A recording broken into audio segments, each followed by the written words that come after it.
Welcome to the lesson on adaptive thermogenesis and adaptive thermoreduction.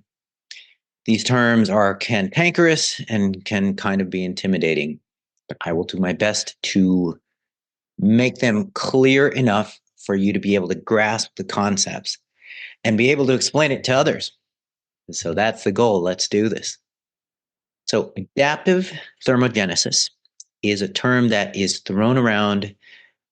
If you've dug your nose around in the literature long enough, you will see it repeatedly in topics related to metabolic adaptation.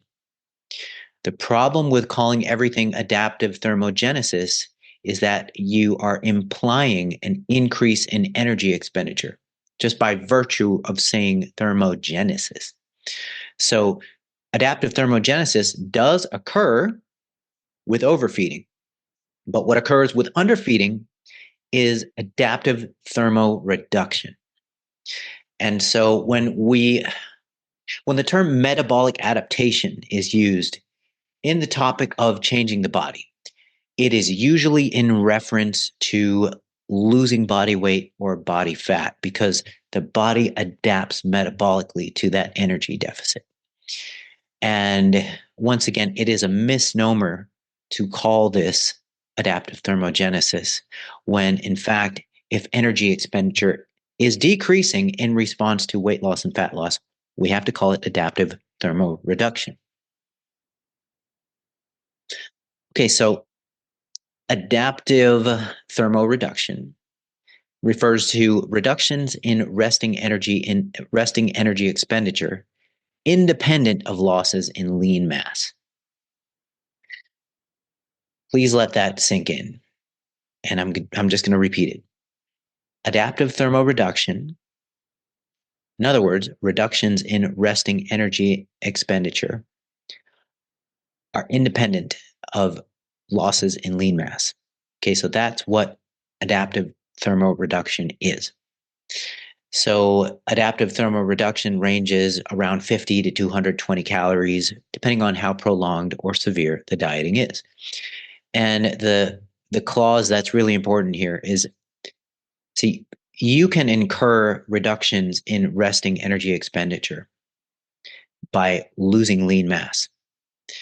However, adaptive thermoreduction is specifically the reduction in resting energy expenditure that occurs independently of losses in lean mass. It occurs above and beyond losses in lean mass. And that's why it's kind of mysterious. What's going on? Why is adaptive thermoreduction not accountable through losses in lean mass? What's going on? So mean adaptive thermoreduction as a result of underfeeding has been reported to be approximately 120 calories. However, roughly 50 to 100 calorie reduction in resting energy expenditure is a more common result once maintenance energy balance is reached after weight loss. And we'll see this in an upcoming table. So when somebody puts forth the concept that, your metabolism crashes when you diet, you almost picture your resting metabolic rate coming to a complete halt. Well, that's just not true. So in the literature, as we'll see, even highly aggressive dieting for prolonged periods of time results in adaptive thermoreduction that is in the double digits, actually, calorie-wise. So it's not an insurmountable reduction in resting energy expenditure as a result of dieting. So, and another thing, adaptive thermoreduction is not inevitable. It is actually preventable by properly programming the diet and the training, as well as the rate of weight loss.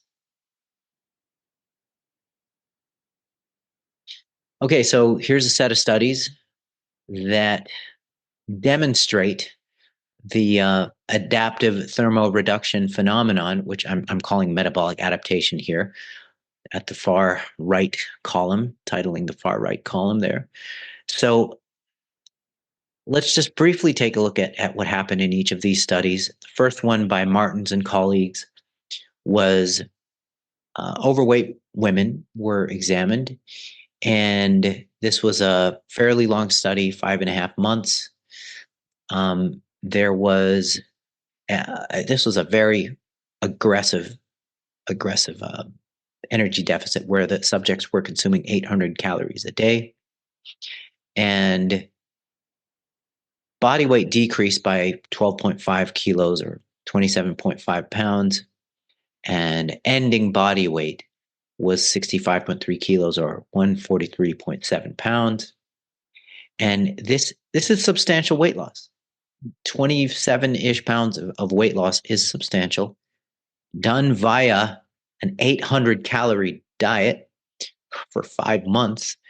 That is very severe and prolonged. The adaptive thermoreduction, or the metabolic adaptation as a result of that, was 46 calories a day. In other words, resting energy expenditure decreased by 46 more calories a day than what could have been predicted by a drop in lean mass. So this is the, in quotes, the metabolic adaptation to underfeeding here, that's highlighted. Another thing I want you to notice is the change in resting metabolic rate. So at baseline, resting metabolic rate was 1,440 calories a day. And resting metabolic rate ended off at 1,300 calories a day. So if you'll recall, resting metabolic rate is a 24-hour energy expenditure required to keep the organism alive, at rest, bed rest, doing absolutely nothing. Now, look at these numbers. Resting energy expenditure at 1440 at the start, resting energy expenditure at 1305 at the end. This should tell you that when somebody is claiming that they cannot lose weight on sub 1,000 calories, this is a misestimation on their part, either purposeful or unintendedly. Like it's a misreporting scenario. And typically, when somebody's saying, "Hey, I'm eating 1,200 calories or 1,000 calories, and I'm holding at 200 pounds or so," that might be the case for some days of the week, but there could be 1 or 2 days going under the radar where they're sabotaging that caloric deficit. Because under tightly controlled conditions, resting energy expenditure, have a look. I mean, they ended off at 143 pounds, and resting energy expenditure at that point was 1,305 calories. So resting energy expenditure is the amount of calories burned in a 24-hour period to maintain somebody who's completely motionless. If somebody's claiming to be training and holding at 200 pounds and consuming 1,200 calories a day, stuff doesn't add up, and you'll have to look into that. So I'm going to go over some examples of misreporting in a particular study by Lichtman and colleagues in an upcoming slide. So various protocols, various dieting durations over here. This one by Martins and colleagues, this was 8 weeks of deficit followed by 4 weeks of maintenance, or 4 weeks of stabilization rather, and that was followed by 9 months of maintenance. So this was a long-termer. The deficit stage was 1,000 calories a day. The first 8 weeks was 1,000 calories a day. Pretty aggressive. The maintenance diet was, as you can imagine, probably in the neighborhood of the high teens, and no training program was implemented. So what happened at week 9, and before I go over the thermic reductions over here, we can see that total body mass loss was substantial, 31.6 pounds. Okay, fat mass loss was substantial as well. And so ending body weight ended off at 208.5 pounds, but still we're looking at a reduction of where'd that total body mass? Yeah, a total body weight reduction of 31.68 pounds. So that is a substantial amount of body weight loss any way you slice it. At week 9, the metabolic adaptation or the adaptive thermoreduction was 107 calories. At week 13, it was 39 calories. And at week 52, adaptive thermoreduction was only 7 calories. So only 7 calories burned less than what would be predicted by losses in lean body mass. And you can see the starting resting energy expenditure was 1,884 calories at baseline. And then at the end of the trial, it was 1,790 calories. And so the thing that I want you to catch is this drop in resting energy expenditure. It's averaging, right in the 50 calorie-ish range or so. That is not an insurmountable amount of mysterious loss in resting energy expenditure. It is still kind of a mysterious drop in REE, but 50-ish calories, even up to, let's say it was even 100 calories, that we are just getting swindled out of as a result of the dieting process. It is not insurmountable. And in this case, it was the result of prolonged and aggressive dieting with no exercise program. And we can definitely bet the whole farm that macronutrition, especially protein, was not programmed optimally. And so this final study over here by Gomez, Arbeles, and colleagues in 2018, it was obese men and women. It's a 4-month study. It was a ketogenic diet for the first 60 to 90 days. And so it had different phases. And there was no training program implemented. And so there were 3 phases, 1 to 2 months per phase. And the first phase was very aggressive, very low caloric intake, 600 to 800 calories. The second phase was 800 to 1,500 calories. And then the final phase was 1,500 to 2,000 calories a day. Protein was set pretty low. In spite of that, and it was a 4-month study, in spite of that, okay, so we're looking at a body weight drop of 44.4 pounds, which is substantial. But in spite of, number 1, no training program, number 2, no optimized protein intake, and number 3, highly aggressive caloric deficit for 4 months, we're only looking at adaptive thermoreduction of 61 calories or 97-ish calories, depending on the method of assessment that you're looking at.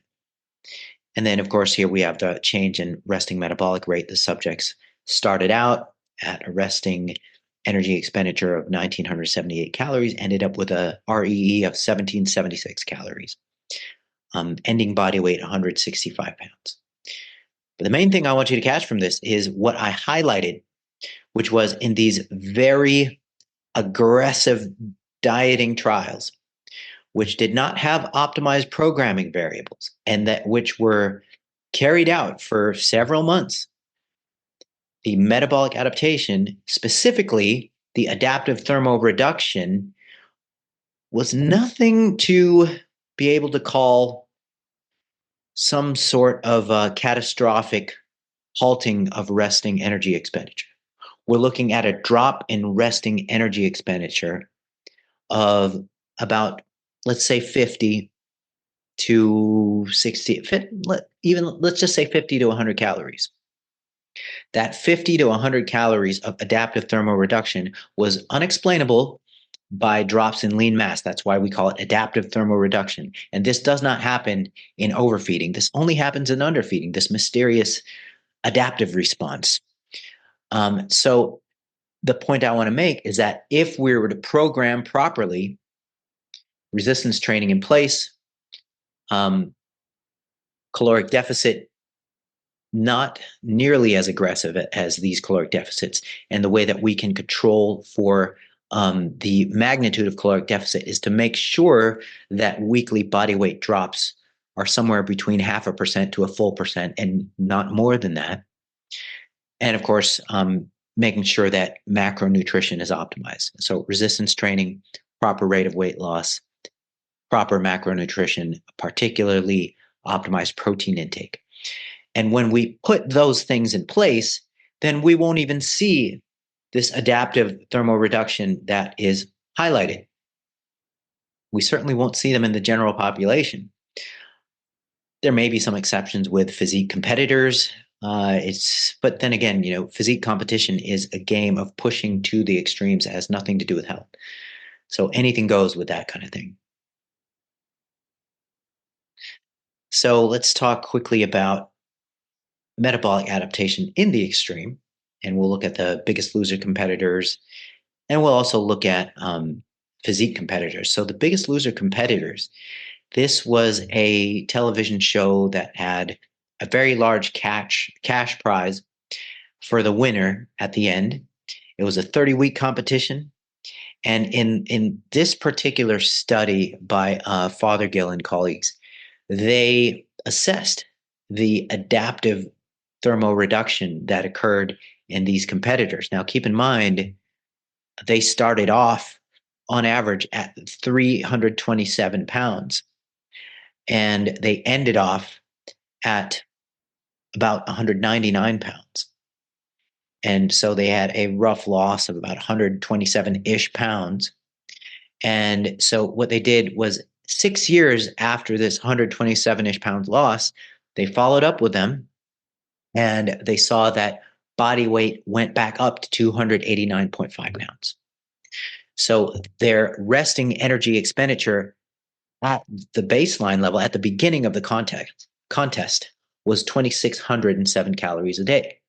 Resting energy expenditure at the end of the contest was 1,903 calories a day. So adaptive thermoreduction at the end of the contest was a drop of 275 calories. And interestingly, 6 years after that, adaptive thermoreduction was even greater.